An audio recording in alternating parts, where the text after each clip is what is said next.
Good afternoon, my name is Tina Parks. I'm one of the directors of the British Academy of Floral Art, and I'm going to do a little tour of my garden. So this has been a bit of a haven for me in the last 9 weeks while we've been locked down. I'm one of the shielded ones, so it's been a real nice little space to come out to and explore. And I've noticed things I hadn't noticed before. For example, we've got two hedgehogs living in our garden, two different houses. And also, when we were cleaning out our rill, when in the sump, we discovered that we have a little frog living there, which is really cute. And we have two little sparrows nesting in the eaves of the house, which is really sweet as well. So it's really taken a really different interest in the garden, and it's been nice to spend lots of time out here. So I apologise, it's very windy today. So I thought I'd just show you a few plants that I've planted. The garden's only about 3.5 years old, and these are plants that I've put in which are going to be really useful for flower arranging and floristry. So they're long-lasting, good foliage plants. So I'm going to give you a little tour of the garden and show you those. So first of all, I'm going to show you the plan. So when we first came here, it was just a square of garden. It's a modern house, so it's just a small square of garden. All that was in it was a small patio and path that led around the side of the house, and the rest was just mud. So it was a real interesting challenge to think about creating the garden, what we'd like it to look like, what spaces we wanted within the garden. And drawing the sketch out, I'm going to show you in a minute, just gave me a bit of an idea of how to lay it out, and just explored it on paper, and it gave me options to try out different looks and different styles before I actually committed to making it with my partner James, who we built it together. And to help you with this, we are doing a garden course with the lovely Tina Young, and she shows you all sorts of things within the garden during the course. So we look at laying out sort of plants that are really good to grow. She also shows you amazing things on how to propagate and develop your plants. So if you want a little hedge or something, you can just buy one and then keep propagating them until you create your little hedge that you want. So it's just a matter of just trying things out and seeing what you can do. But it's really great. That's a little course that we're offering. So if you want any more information, go up to the British Academy of Floral Art website, and there's all the information there. Okay, so I'm just going to show you the drawing that I started with.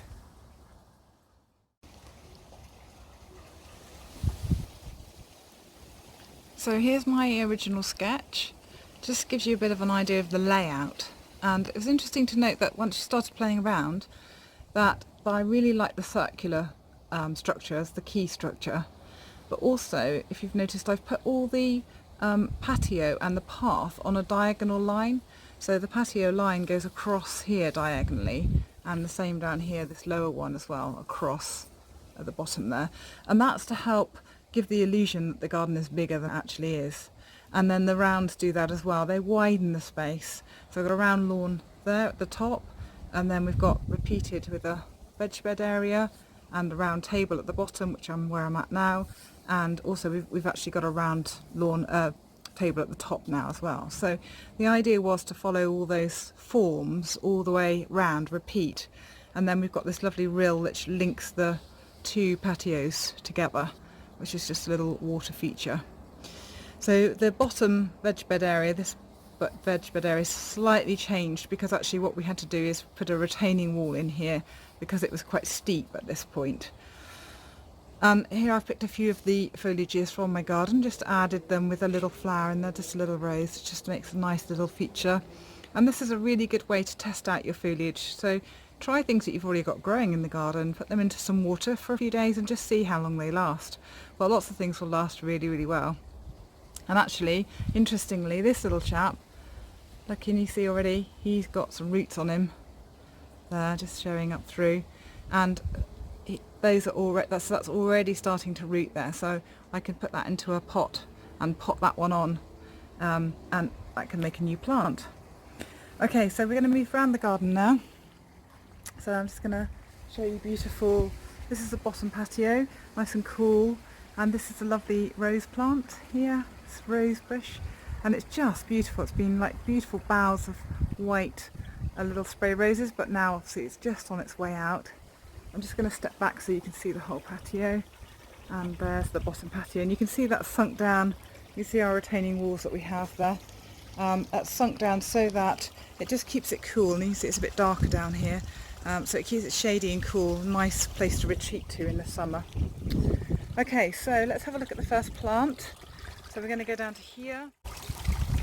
So this is our first plant, and as you can see, it's really pretty. So he is an Arbutus Unedo, and the common name is strawberry tree, and it's got limey coloured green at the moment leaves, but that's because they're really new. As they get older, can you see these guys here? They're going to darken up and they'll go dark green, and that's when they're suitable to pick. It's a bit early yet to pick them, it's a bit too new a growth. But they have this beautiful red edge to the leaf, if you can see that, on the edge of the leaf there, which is really pretty. And this lovely red stem as well, and they're really lovely. And the little fruits look like strawberries, wild strawberries, but they're not actually edible, so that's how it's got its name as the strawberry tree. But it's a really good long-lasting one, this one. It's about, if you cut it as a foliage, it probably would last you 3 to 4 weeks. So it's a really good lasting one. Originally from sort of mid-regions, Western Europe, that sort of place. And it belongs to the Ericaceae family. And it's evergreen as well, which is really good for the florist because we can pick it all year round then. Not so good at the season, but generally that's quite often the way with plant material in May, it's too soft. Okay, so we're going to walk round now. I'm just going to have a quick look at the rill. So this is the rill that leads between the two different areas of the garden. So you can see that goes up to the top patio there. It's just a really simple little water feature, a little water course. It keeps a little bit of coolness in this area of the garden. Because it's quite hot. We're a south-facing garden, it's very dry and hot. And we just wanted something that was easy to keep clean and easy to look after.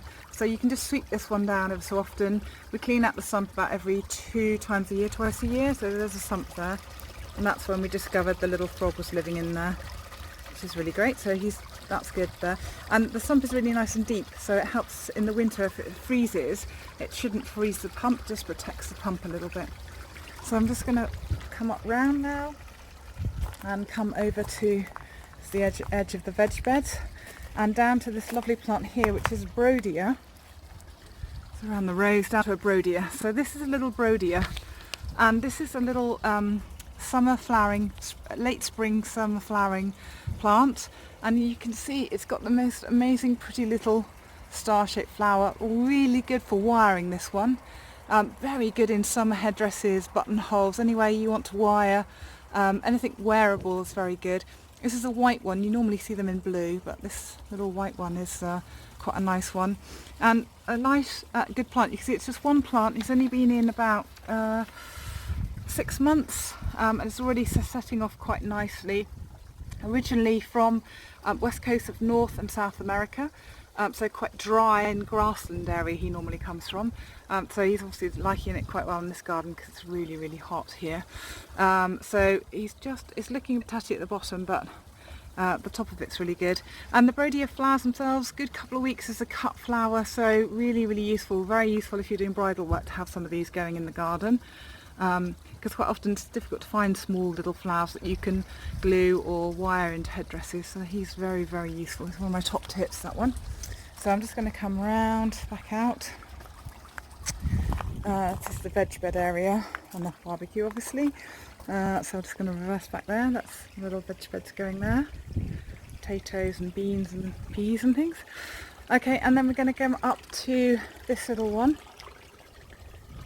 Just come down here. So I'm going to show you this one. I'm just going to stay on this side because the sunlight's really sharp here. And I don't know if I can show you, but there's a little purple myrtle there in the middle of that one, just coming down there.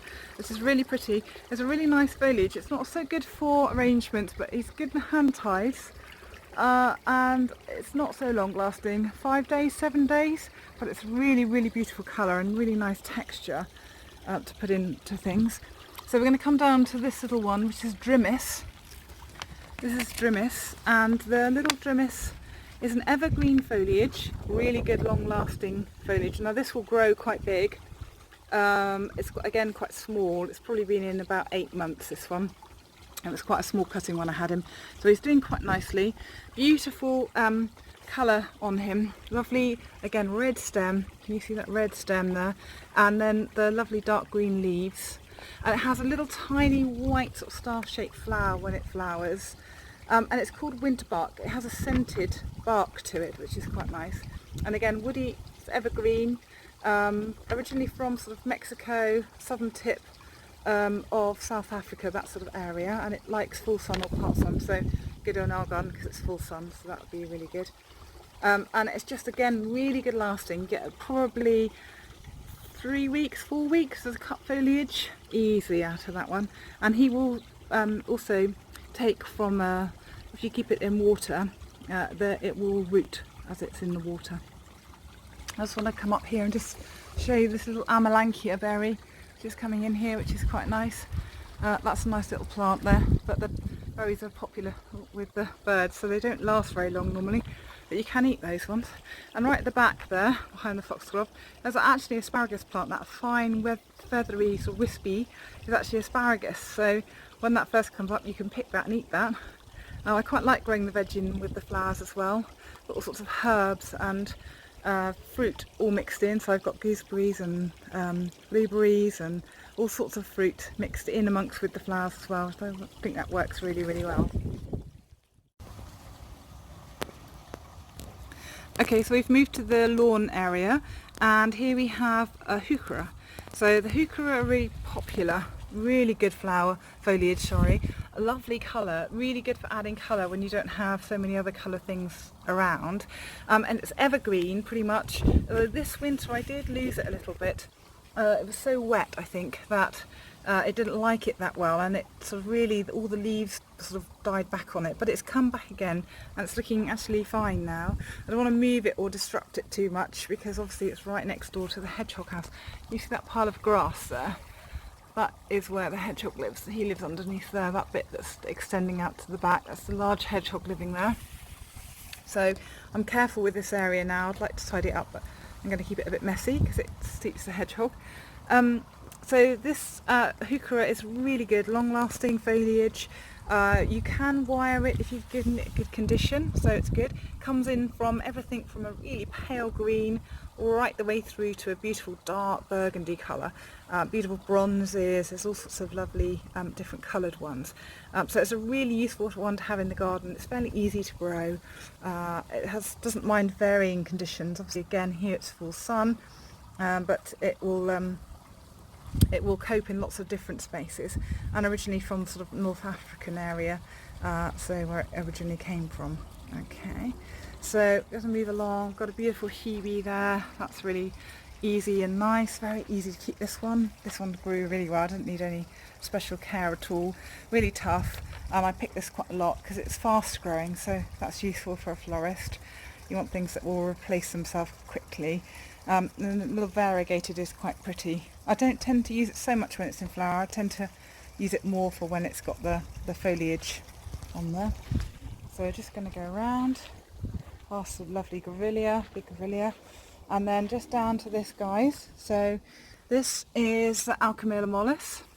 So this is a lovely lime green flower, really pretty. It's just about to come out. You see just the lovely flower buds coming there on it, and it has these lovely plumes of flowers, really good for hand ties, really useful for hand ties, and just arrangements, just to soften the whole look of the arrangement. They can make it look really wild and loose.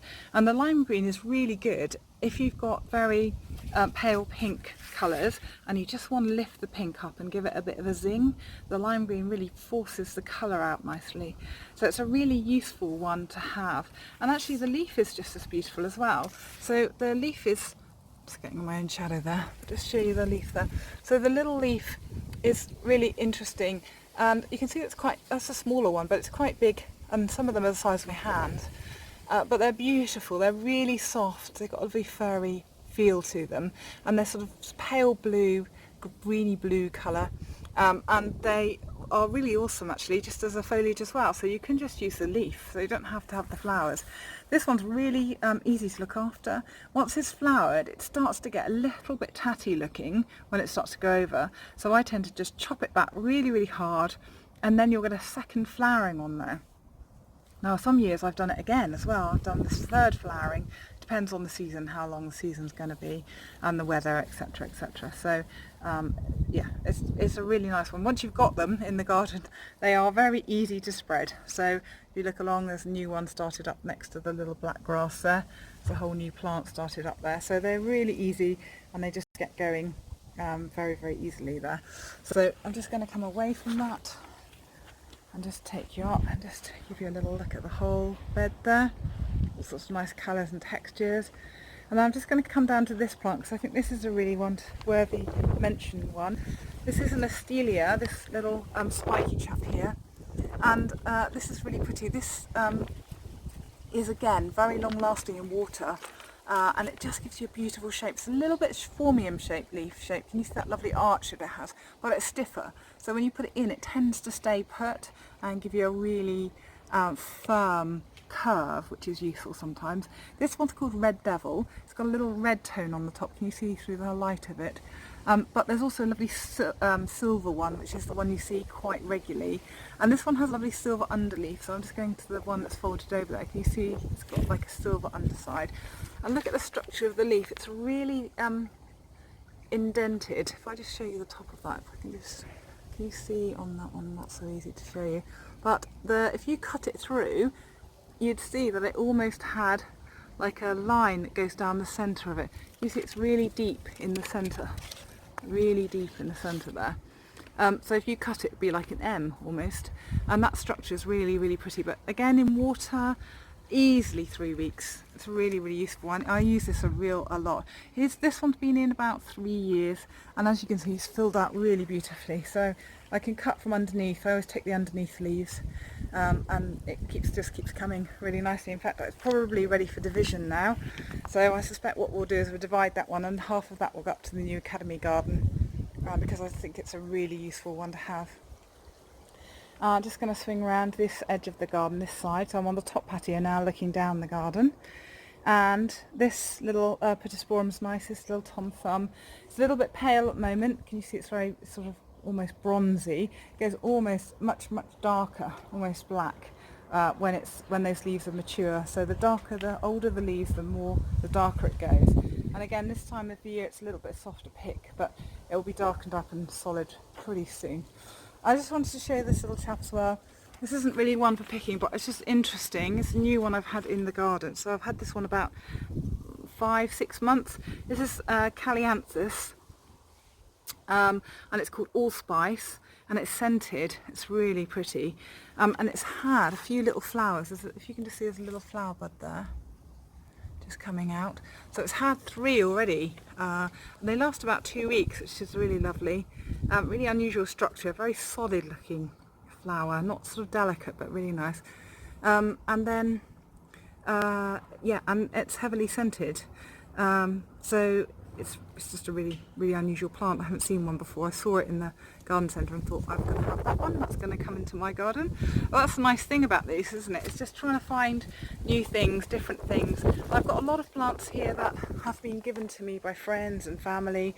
So all the plants, when I look around, it all has different memories and connections with it, which is really nice as well. It feels sort of like your garden's giving you a big hug. So I'm just going to go pan out so you can see from the top of the garden. So now we're looking from the house down the garden over the green patio. I'm just going to have a look so you can swing right round, and that is the top patio there, and then it swings back round down to the rill. So that's a sort of quick look of the garden. That's a little look round the garden. Sorry, it's really getting windy here. So that's been really lovely. Thank you for joining me. Next week at 10:30 you'll be with Julie Collins. She's going to sneak up to the studio and let you have a little peek of what's been going on there. Apparently the builders have finished, so it's going to be really exciting. I haven't seen it either, so I'm really excited to see it as well. And she's going to make you a little arrangement as well, so that should be really nice. So tune in next week 10:30 to see that. If you need any further advice, we've got lots of information on our website, so just go to the British Academy of Floral Art.com. And thank you very much for joining us. Thank you.